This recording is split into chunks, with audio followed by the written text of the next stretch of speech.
In this session, we will see a few applications of whatever we have learned so far. That means the division theorem, divisibility properties, inclusion-exclusion principle, mathematical induction, and all these things we will be using in the following exercises. So this is basically going to be a problem-solving session. To start with, let us recall what an even integer is. A natural number or an integer is said to be an even integer provided that it's a multiple of 2. That means we say that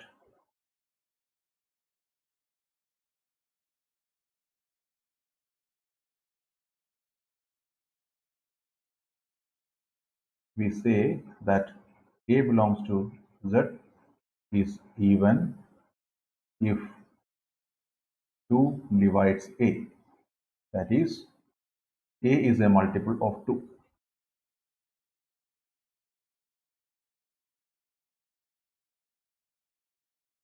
In the same way, B belongs to Z is odd if 2 does not divide B. What is meant by saying that 2 does not divide B? If 2 divides B, then we have, by the division theorem, B is equal to some 2R plus, sorry, we are using the symbol R most of the times for remainder. So if we say that 2 divides B, then B must be equal to 2Q prime plus remainder. What are the possibilities for this remainder? We know that when we are trying to divide with 2, the remainders are 0 less than or equal to r less than 2. Therefore, the remainder can be either 0 or 1. But when we say that 2 does not divide b, it means that the remainder is not 0. Therefore, the remainder is 1. Therefore, we must be able to express b as b equal to 2q dash plus 1 when b is not a multiple of 2. That is, 2 does not divide b. In this case, we say that b is odd. Therefore, every even integer will look like 2q for some integer q, and every odd integer will look like 2q prime plus 1, where q prime is some integer. So these are the basic facts that we should remember about even integer and odd integer. Now we are going to see some interesting properties of even integers and odd integers. Most of these things are actually very obvious, but we will try to see if we can prove it rigorously using the definition of the division theorem and definition of divisibility. Okay, the first problem is the following.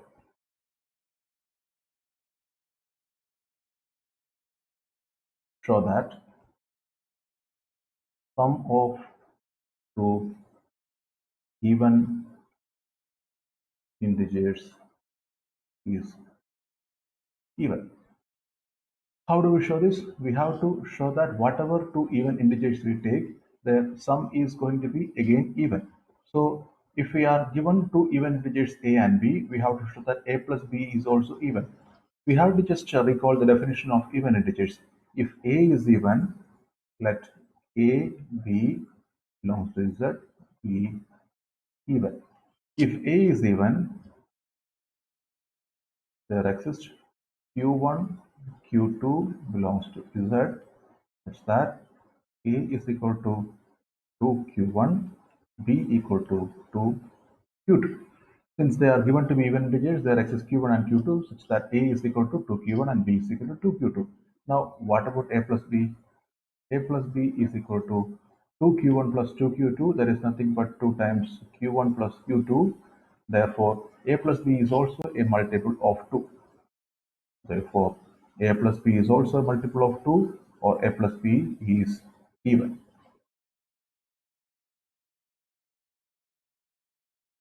In the same way, we can show that product of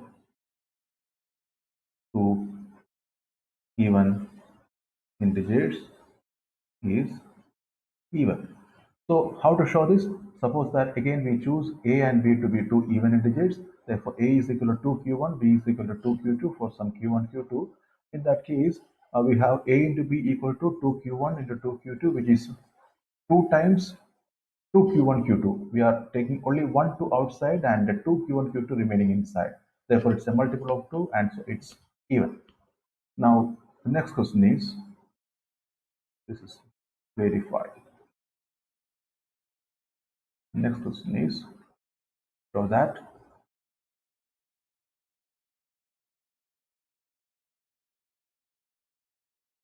product of an even integer and odd integer is.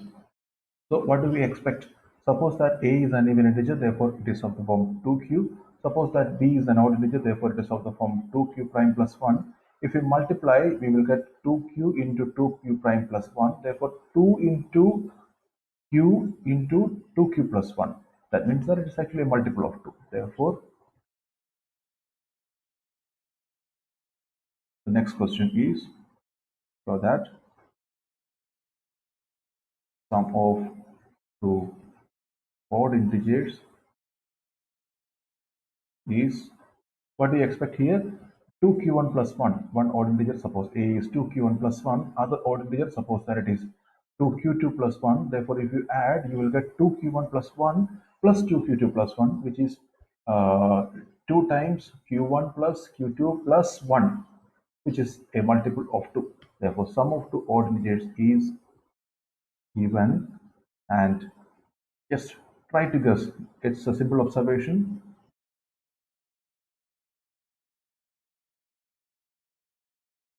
So that product of an product of not an two odd integers is. So I am leaving this question also for to be filled by you.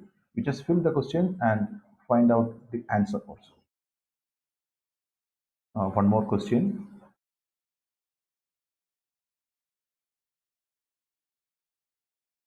If the square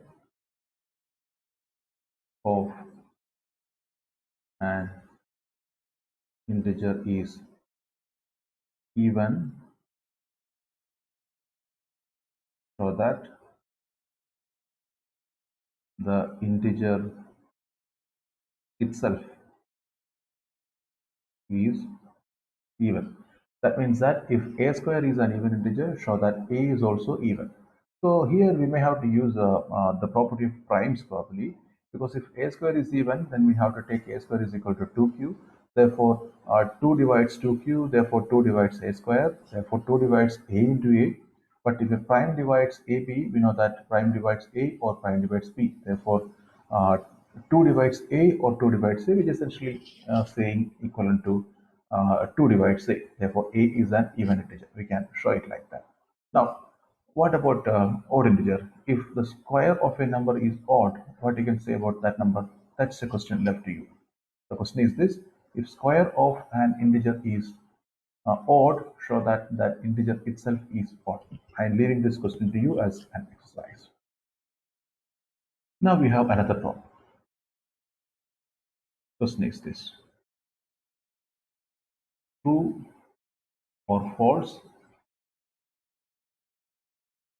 if a square equal to b square, then a equal to b, where a and b are integers, and justify your answer. That's the question. So we can quickly observe that a square equal to b square. When the signs of a and b are different, then also a can be equal to b. For example, suppose that we are taking minus 2 the whole square and plus 2 the whole square. Both are 4, but minus 2 is not equal to 4. But how will we justify this? So suppose a square equal to b square. Therefore, a square minus b square is 0, or a plus b into a minus b equal to 0, which means that a plus b equal to 0 or a minus b equal to 0. In either of these cases, both also can be equal to 0, but the product is going to be 0 if and only if at least one of them is 0. But a plus b is equal to 0 means that a is equal to minus b or a is equal to b. Therefore, in both these cases, we have a square equal to b square, and that does not guarantee that a is equal to b. That's not true. So a square equal to b square implies a equal to b is not true. What we can say is a square equal to b square implies that a is equal to plus or minus b. That's it. The next question is once again related to even odd definitions that we have already given. The question is this: show that product of two consecutive integers is even. So the question is to show that two consecutive integers, if you choose, then their product is always going to be even. So how do we show this? Suppose that the integers are n and n plus 1. Suppose the integers are n and n plus 1 for some integer n. Now, if n is even, then n plus 1 is going to be odd. But why is it like that? If n is even, then n is going to be equal to 2q for some q. Therefore, n plus 1 is 2q plus 1 odd. But we have already seen that the product of an even integer and odd integer is again even. Therefore, this product will become, therefore, n into n plus 1 equal to even into odd. Therefore, it's equal to even. We have already seen this. Now, on the other hand, if n is odd, on the other hand, if n odd, then n, what is n? Then n equal to 2q plus 1 for some integer q. Therefore, n plus 1 is equal to 2q plus 1 plus 1 equal to 2q plus 2. This is even. Therefore, n into n plus 1, n is odd and n plus 1 is even. Therefore, again, n into n plus 1 equal to odd into even. Therefore, it's equal to even. So, in either case, we get that the product of consecutive integers n and n plus 1 is always going to be even. Our next question is the following. Show that every odd integer is of the form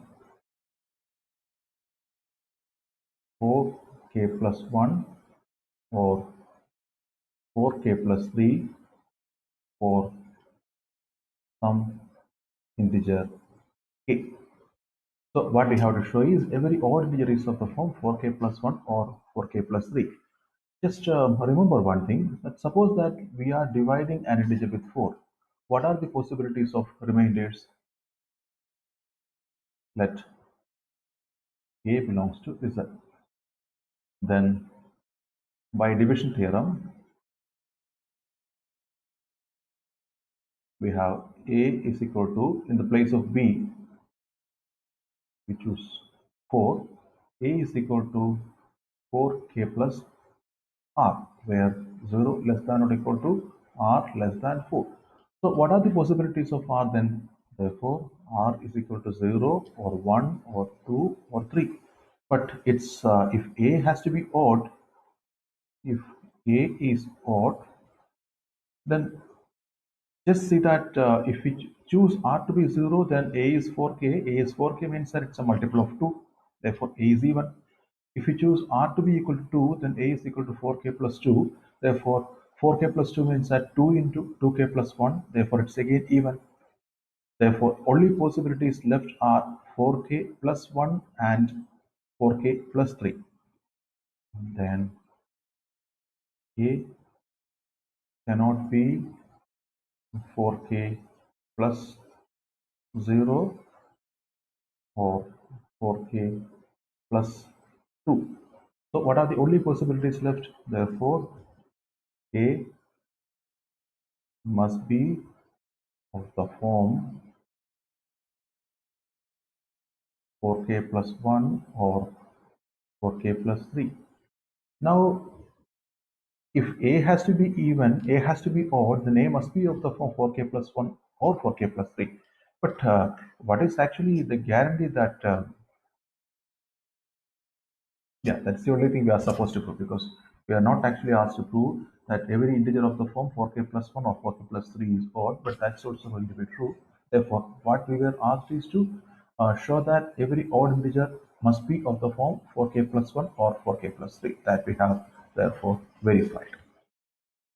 Now let us see another problem of not of the kind that we have done so far.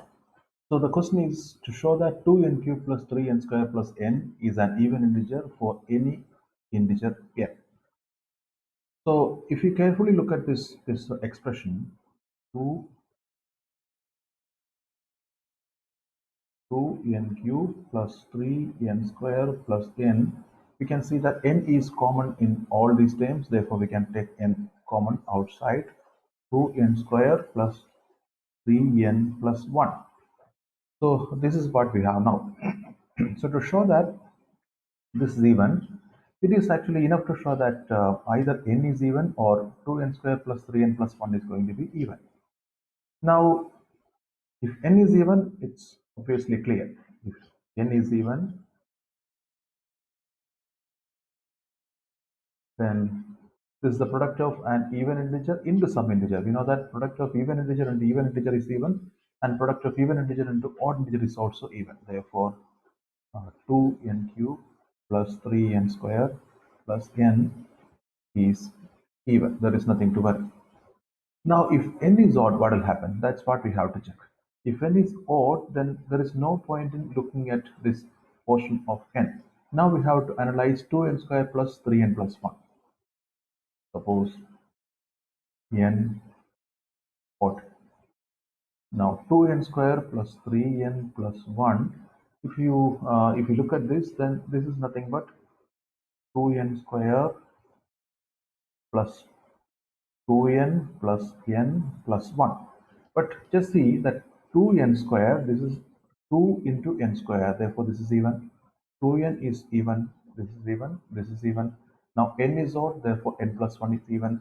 Therefore 2n square plus 2n plus n plus 1, which is 2n square plus 3n plus 1 is even.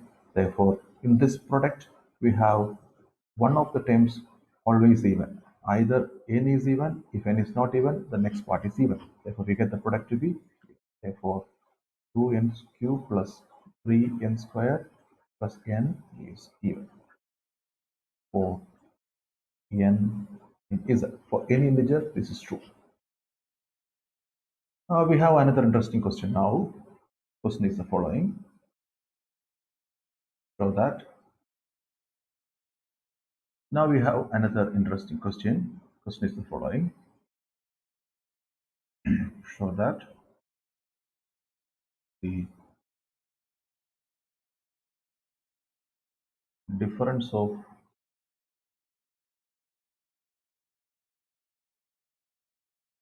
squares of two positive integers cannot be 1. So that is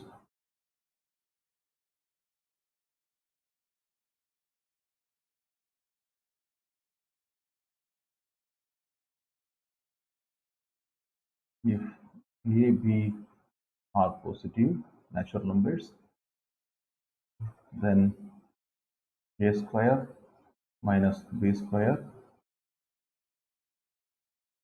or b square minus a square cannot be 1.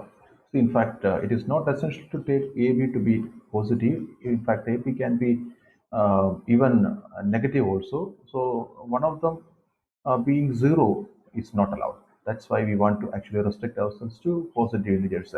See, if A and B are both negative, then also this is correct. But if one of them is 0, then what we are claiming is not completely correct. So what we have to show is a square minus b square cannot be equal to 1. To be safe enough, to be in the simpler case, we may probably assume that A is greater than B or B is greater than A on the other hand. Suppose B greater than A. Therefore, B square must be greater than A square, where A, B are natural numbers. If B square minus A square equal to 1, so this means that B plus A into B minus A equal to 1. So b square minus a square 1 implies b plus a into b minus a equal to 1. But when can we say that the product of two positive integers is equal to 1? Just see that we have assumed that b is greater than a, therefore b minus a is positive. B plus a is anyway positive because b and a are positive. So b plus a greater than 0, b minus a also greater than 0. Therefore, we have b minus a, b plus a both greater than 0. Their product is equal to 1. But a product of two positive integers is equal to 1 if and only if those two numbers are exactly equal to 1. Therefore, b minus a must be 1, b plus a also must be 1. Therefore, b minus a equal to 1, b plus a equal to 1. But this actually results in a kind of contradiction because if we subtract from the second equation the first or the first from the second one, we will get, we subtract these two or subtract this to this, so we will get equation 2, this is equation 1. If we take 2 minus 1, we will get b minus b0, a minus minus a, that's 2a. 2a is equal to 0 or a is equal to 0, but we have assumed that a is greater than 0. This is a contradiction. We are landing at a contradiction.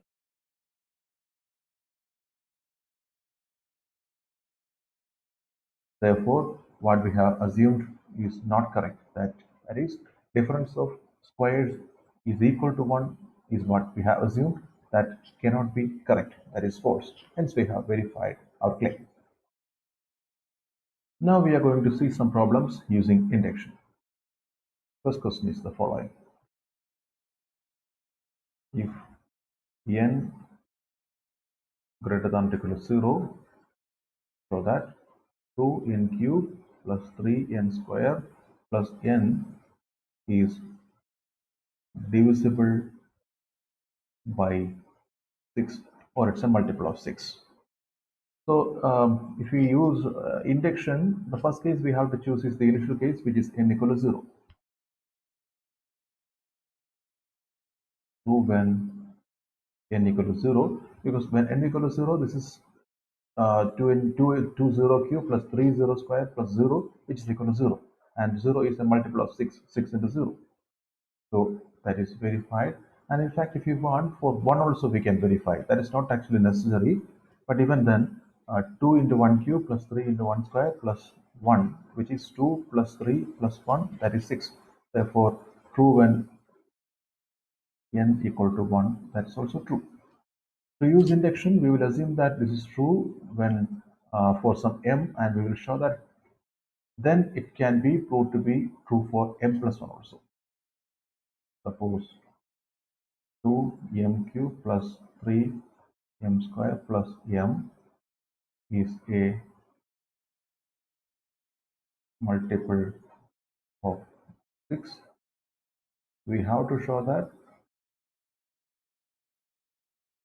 2m plus 1 cube plus 3 m plus 1 square plus m plus 1 is also a multiple of 6. This is what we are supposed to prove. So for this, we need to actually expand this. And if we expand this, what happens is 2m plus 1 cube, that is equal to 2m plus 1 cube. This is going to be 2 into, we will move to the next page. This is going to be equal to 2m plus 1 cube is equal to 2 into m cube plus 3m square plus 3m plus 1, and in this 2m cube plus, here we have 2, here we have 3, here we have 3. Therefore this is a multiple of 2 into 3 into m square plus m plus 2. Now 3m plus 1 square equal to 3 into m square plus 2m plus 1. Therefore this is 3m square plus 6m plus 3. Now what is the last thing? Last one is m plus 1. Therefore that is just m plus 1. If we add all these things, so we have m plus 1 as the last thing. If we add all this, what happens is we have 2 here, we have 3 here, we have 1 here. Therefore together we will get a 6 as the constant term. Next, we have 2 into 3, this is 6 multiple, this is a 6 multiple, this is a 6 multiple, therefore 6 multiple. Now here 2m cube plus 3m square, 2m cube, we will mark it using some other color. This one, this one, this one, 6 multiple, 2m cube, 3m square, 3m square,